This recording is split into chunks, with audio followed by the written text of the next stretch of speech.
And we learnt yesterday that Mitch Marsh, this is proving quite the story arc. He's now the captain of Australia for the T20 series that's coming up in South Africa. And it's my great pleasure to have him with me on the program. Mitch, congratulations and welcome. Gerard, thank you, mate. Nice to be on. What does it mean to you to be named as captain of a national team? It's probably time to grow up, mate. um, oh, look, yeah, very proud moment. I think it's, probably not something that I ever thought I would do, but I'm really looking forward to the opportunity of getting to South Africa. I think the environment that Andrew McDonald and Paddy Cummins have created will allow the transition to be really easy for me. So I'm very excited, mate. Who told you? Is that George Bailey's job? We had conversations in England, Ronnie and Paddy as well. So all those conversations were had last week, and obviously, it was announced yesterday. So very exciting. Who did you share it with first? Oh, my wife. Yep. She was pumped. I'm not really sure she really understands what it means just yet, but she was very excited. Obviously, mum and dad. Mum was over the moon, and dad was just dad. Well done. Very simple. But yeah, obviously a really proud moment for our family, and it's been an incredible few months. This is proving to be an amazing story arc, Mitch.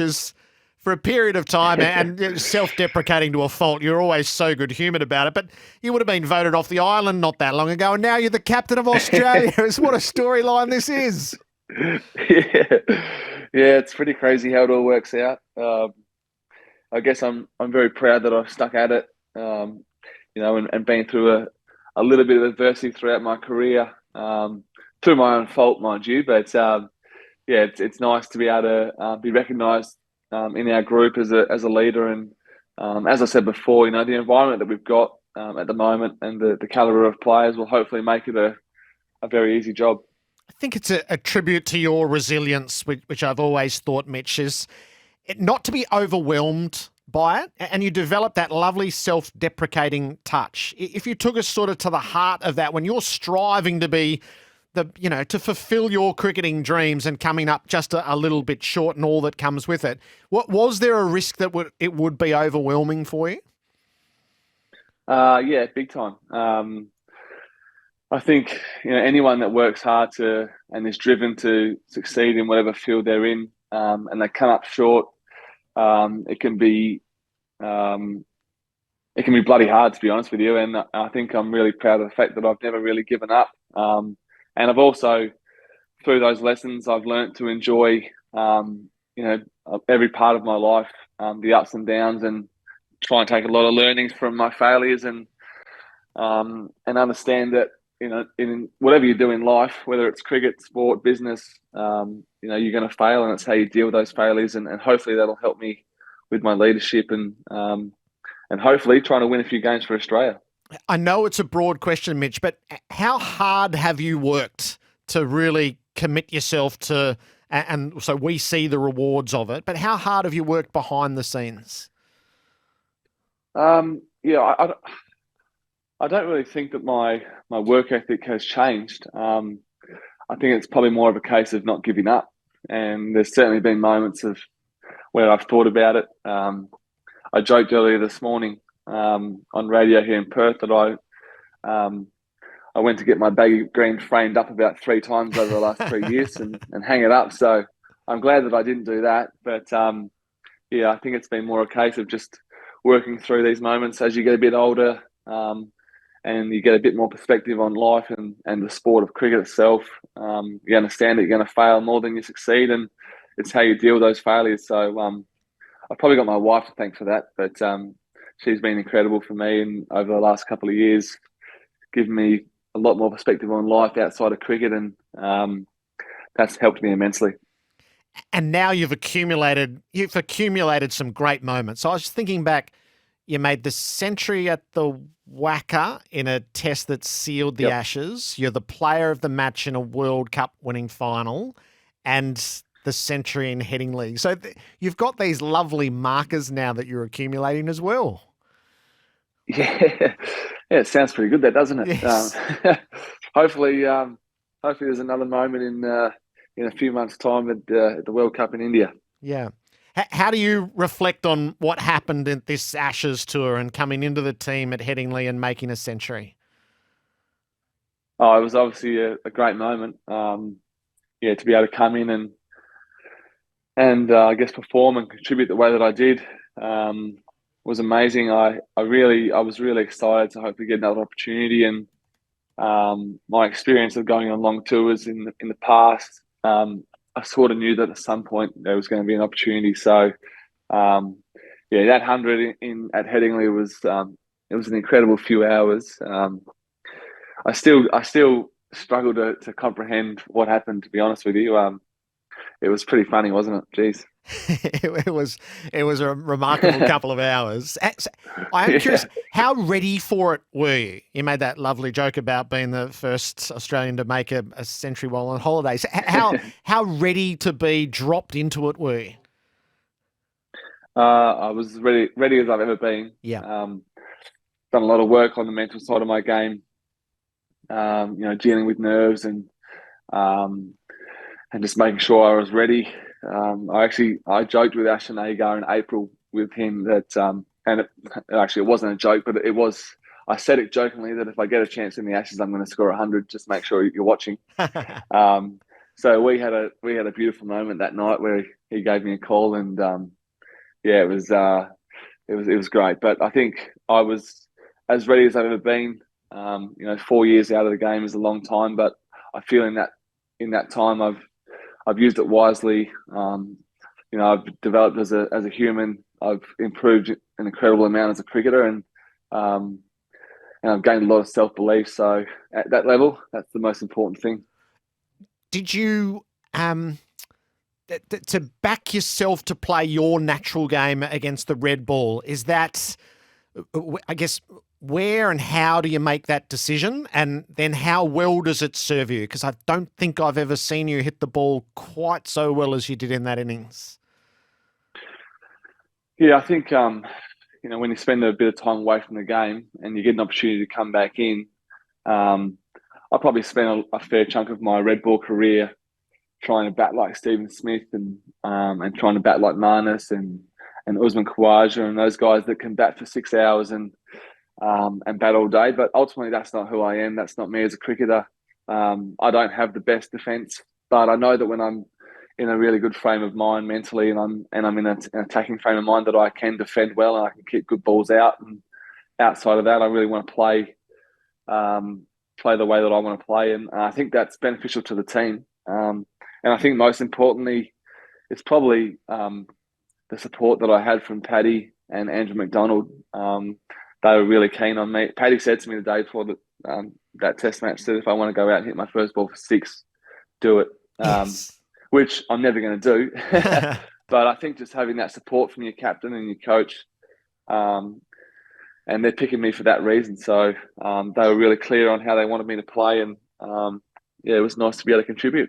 What's it done to your test ambitions, Mitch? I remember sitting next to you at dinner. I think it was in Bangalore, so a couple of tours ago in India, Yep, and you, yep, you I just remember. spelt Yep. out how great a hold Test cricket had on you and what your ambitions were. So these years on, when you've got a real sight of it, what does it do? Does it flame that ambition?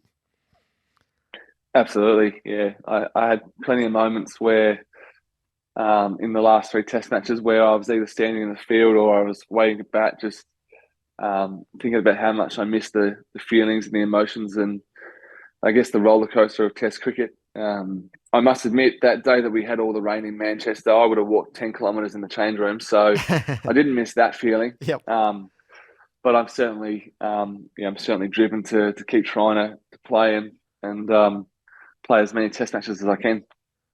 Yep, it's a great ambition to have right now. So a little bit of this is there have been probably moments that have arrived where your body has failed at precisely the wrong time. How confident are you physically right now?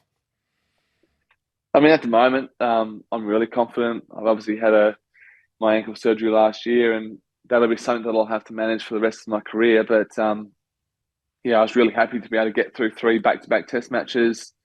Um, and I think, white ball cricket, just, playing as much as I can, looking after myself. I'm certainly not getting any younger now, which, gee, it feels like it's gone quick. I'm now 31 and I'm in the old teams in the warm-up game. So, I'll have to keep looking after myself and working with the great staff that we've got at Cricket Australia and at the WACA and make sure I can stay on the park as much as I possibly can. I think one of the revelations of the test for us to be able to see what goes on inside, Mitch, was to recognise what a great member of the team you are, how you're such a bonding figure within that. Has it been important to you, or does it come naturally to be a good teammate in that environment? I think, a lot of that's just, I guess, me and who I am, but I also know from my experience of traveling on tours for the last probably 10 or 12 years it's really important to have that bond with your teammates, not only when things are going well, but when things are tough. And I think that's what creates really good teams. So I'm really proud that there's a lot of us in that group that are really focused on everyone being together and being a part of something greater than just a cricket team. So I always like to have fun. If I'm not playing, I'm a very good tourist, I must say. And I think that's, you've got to experience everything that comes with international cricket. We get to travel the world playing a game that we love, and you've got to see the sights and enjoy everything about it. So, hopefully that'll continue.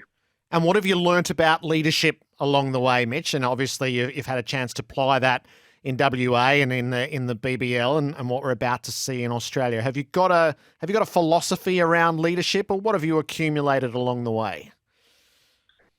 I think I've obviously learnt a lot, and I've learnt a lot from the leaders that I've had throughout my journey. I think the biggest thing for me, certainly with the Australian cricket team, is making sure we've got a nice chilled environment. Creating an environment where guys who have played 100 games or one game come in and feel that they can absolutely be themselves, express themselves on the international stage and enjoy playing their cricket for Australia. So that'll be a really important focus for me. Obviously, bringing the boys together and making sure we're going in the one direction as a group, and making sure that we all appreciate how much of an honour it is to play for Australia. So I'll keep things pretty simple. I'll stay true to myself and make sure I've got good people around me to help keep driving the team forward. In behind the philosophy will be the tactics. Tell me about captaining a T20 game, which is the shortest form, almost the most intricate tactically.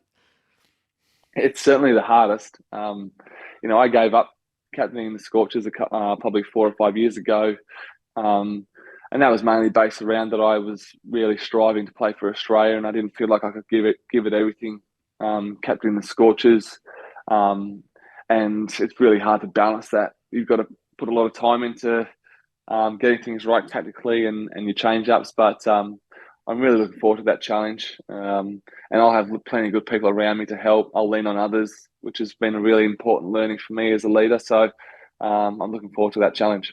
It's a really interesting squad. I don't know whether you had a bit of butcher's paper out last night, scribbling some names down. So some of the specialists, Tim David, Spencer Johnson, Matt Short, and how he's been able to develop, as well as the blend of the names that we know. What do you think of that squad? And I guess this is the discovery of Australia's next T20 team. Yeah, it's an exciting team. I look down some of the names. I think it's really great that we're rewarding guys for their Big Bash form. We've seen a lot of these guys perform over the last couple of years. Spencer Johnson's an exciting talent. I'm not looking forward to facing him in the nets, but he's been someone I think he's just primed for international cricket. He's got all the attributes that you need. Nice to see Aaron Hardy, another West Aussie boy, getting an opportunity at that level, and obviously Matt Short, guys like that have performed extremely well over the last couple of years. So we've got a great blend of youth. We've got some experienced guys, and I'm hopefully that it's a great tour for us. Do you think? I was just sort of listening to some of what was bubbling around. Could we see Steve Smith at the top of the order in this team? Depends how many coffees he buys me. I think, yeah, that's been spoken about. George said that yesterday that he'd like to see him open the batting. We saw his, 200s last year in Big Bash opening at the top, so I'm sure that he'll get an opportunity up there. And it's always great to have guys like him in your team. One of the best things about Smudger is, he's achieved absolutely everything in the game. Yet I know that he'll be on that tour trying to get better still. And the energy that he'll bring to the team will be awesome. So we're lucky to have him. Will you need to be on standby, Mitch, to potentially captain the ODI team? If so, Pat Cummins, we were told yesterday, has got his arm in a cast. So that speaks of Yeah. how grueling that Ashes tour was, and says a bit about the captain that he played at the end with what sounds like a fractured wrist. Will you need to be on standby to cover for him potentially? Yeah, I think there's a few guys that'll probably be on standby to fill that role if Paddy's not there. We haven't spoken too much about that just yet, but I'm sure I'll have those conversations with Ronnie and George over the next few days. Yeah, we'll have to see what happens. So just as we close, Mitch, give us so the Ashes was enthralling to watch back home. How intense was it to live, both the cricket and the environment, and the fact that it very much became very quickly country against country, and you're rather exposed as the travelling unit in a foreign land? How intense was the whole tour? Yeah, it was very intense. I think not playing the first couple of Test matches, you're not really. I mean, you're involved, but you're not a part of the everyday waking up and going into battle. So yeah, it was very tough. By the end of it, I'd only played 3 Test matches, but I was certainly ready for a break. So there's nothing better than playing the Ashes in England, apart from winning one at home, of course. But their crowds are just incredible. You walk down the street and people are getting stuck into you, and they absolutely love their cricket. So it was, yeah, it was an incredible series to be a part of. And when when the team came together at the end to mark that tour, was there and it was, so you bring home the Mace and the Ashes, but you don't get the series win, which was so spoken about. How would you describe the overriding emotion attached to what was achieved or what wasn't quite won? I think firstly there was a real sense of pride about how we went about our business over there to win the World Test Championships and to retain the Ashes. Something that we were all really proud of, and it was a grueling 6 Test summer over there for the boys. But yeah, we'd be lying if we said there wasn't an element of disappointment. For a lot of those guys, it felt like the final frontier. Most of the guys in that team won't be back in 4 years' time in the Ashes. So there was an element of disappointment, but a real sense of pride about how we went about it. And I feel like this team's come a long way over the last 2 years. They've played some outstanding cricket, and we were rewarded for that over the last few months. Yeah, I look forward to seeing what happens next for the team and for you, Mitch. I always think in sport, good things happen to good people, and I reckon that's what's transpiring at the moment. Mitch, congratulations and thanks for your time today. Thanks, Jared. You're a good man.